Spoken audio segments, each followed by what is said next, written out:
Crime world প্রতিদিন দুপুর 12টায় শুধুমাত্র আর+ গোল্ডে। এবার আমরা নজর রাখি পরবর্তী খবরে। এসএসসি আবারও তোপের মুখে বিচারপতি দেবাংশু বসাকের বক্তব্য যে বেশ কিছু তথ্য গোপন করতে চাইছে স্কুল সার্ভিস কমিশন। আরও একবার আপনাদেরকে জানাই, বিচারপতি দেবাংশু বসাকের তোপের মুখে এসএসসি বা স্কুল সার্ভিস কমিশন।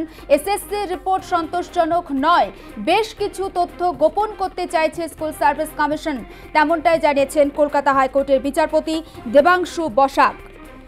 ফের হাইকোর্টের প্রশ্নের মুখে স্কুল সার্ভিস কমিশন। ষষ্ঠী চট্টোপাধ্যায় রয়েছেন আমাদের সঙ্গে টেলিফোন লাইনে।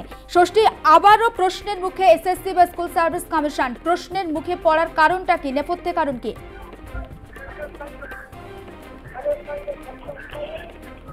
দেখো, স্কুল সার্ভিস কমিশনের একাদশ, দ্বাদশ, নবম, দশম, গ্রুপ সি, গ্রুপ বি একাধিক মামলা সুপ্রিম কোর্টের নির্দেশে কলকাতা হাইকোর্টে বিশেষ বেঞ্চে মামলার শুনানি পর্ব চলছে এবং প্রথম থেকেই কিন্তু এসএসসির অবস্থান সম্পর্কে জানতে চেয়েছিলেন বিচারপতি দেবাংশু বসাকের ডিভিশন বেঞ্চ।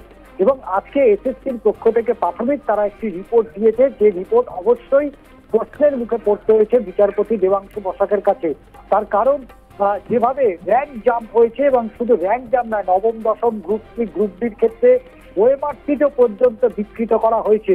এবং প্রথমে এই বিষয়টা তারা স্বীকার করে নিল, পরবর্তী সময় তারা তাদের অবস্থান পরিবর্তন করতে চায়, যেটা অবশ্যই স্পষ্ট হয়ে গেছিল বিচারপতি দেবাংশু বসাকের কাছে। এবং সেই বিষয়টা ঘুরিয়ে ফিরিয়েই বারবার এসএসসির কাছ থেকে জানতে চেয়েছে যে এসএসসি যে রিপোর্ট তারা জমা দিয়েছে, সেই রিপোর্টে তারা ওএমআর র্যাঙ্ক জ্যামের পরিবর্তনের সময় যে তথ্য দিয়েছিল, সেই তথ্য তারা এখন তাহলে কেন পরিবর্তন করছে। এক, দ্বিতীয়ত হচ্ছে এসএসসি কি কাউকে আড়াল করার চেষ্টা করছে, কাউকে কি লুকোতে চাইছে এসএসসি? এই বিষয়গুলো নিয়ে একাধিক প্রশ্নের মুখে পড়তে হয়েছে রাজ্যের স্কুল সার্ভিস কমিশনের আইনজীবীদের। এবং আগামী বুধবার মামলার পরবর্তী শুনানির দিন ধার্য করা হয়েছে।